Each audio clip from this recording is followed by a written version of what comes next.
Hey guys, welcome back to our channel Aasu Virat official. आज हम लोग बात करने वाले हैं how to improve your studies. सबसे बेहतरीन टॉपिक जो शायद हमारे सबसे रिप्यूटेड अमन धतरवाल भैया या फिर फिजिक्स वाले अलग पांडे सर और भी बहुत सारे ऑनलाइन एजुकेटर तरुण ग्रोवर ये सब हैं।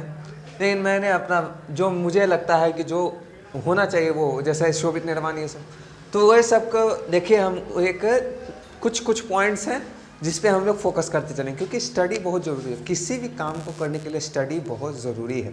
कोई भी काम, चाहे वो बिज़नेस हो, चाहे वो जॉब हो या चाहे वो कुछ भी हो, उसके लिए पढ़ाई बहुत ज़रूरी है। तो पढ़ाई को इम्प्रूव करने के लिए कैसा करना पड़ेगा? पहला चीज़ है keep focus in your class. अपने क्लास में हमेशा फोकस कीजिए। Try to convince your teacher that you are in a doubt and please ask them to follow my rules. समझिएगा एक बात को कि अगर आप क्लास में फोकस करते हैं तो आपका पूरा ध्यान उस सब्जेक्ट पे रहता है, और एक बार अगर आप सब्जेक्ट को समझ लेते हैं तो दोबारा पढ़ने की ज़रूरत नहीं पड़ सकती है। दूसरा है ask question to your class teacher. कोई अगर सवाल आपको नहीं समझ में आ रहा है या फिर कहीं पे डाउट लग रहा है तो आप अपने टीचर से पूछ सकते हैं। तो ये दूसरा पॉइंट है कि ask question to your class teacher उसी वक्त जिस वक्त आपको समझ में ना आए, और नहीं अगर बताते हैं सर तो जाके प्रिंसिपल से कंप्लेन करिए। तीसरा है फाइंड आउट द क्वेश्चन। आप जैसे टॉपिक खत्म हो गया, टॉपिक आपका खत्म हो गया, कोई भी आपका टॉपिक अगर खत्म हो जाता है उसके बाद find out the question which you feel that you are in a doubt.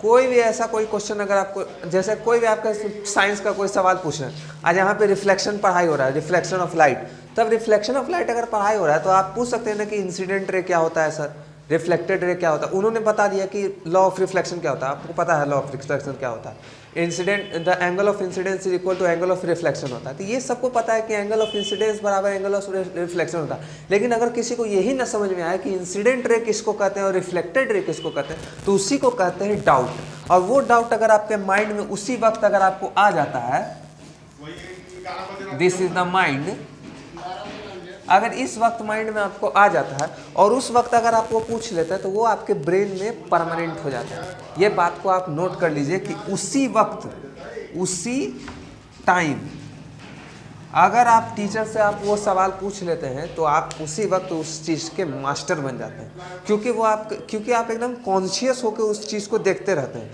और जब आप किसी चीज़ को कॉन्शियस होकर देखते हैं तो उसके बाद आपको माइंड में परमानेंट हो जाता है। आगे बढ़ते हैं। Revise at least one time in a class. अब जब आप पूछ लिए, जैसे आप पहला चीज़ क्या था, फोकस कीजिए। दूसरा चीज़ क्वेश्चन सर से पूछिए। तीसरा चीज़ क्वेश्चन फाउंड करिए। और चौथा चीज़ है कि अगर जब हमको पता चल ही गया तो एक बार वहीं पे पढ़ लेते हैं।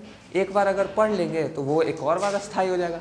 चौथा चीज़ है study at least 3 to 4 hours day apart from your school. School को छोड़ करके आपको कम से कम 3 से 4 घंटे की पढ़ाई करनी बहुत ही ज़रूरी है।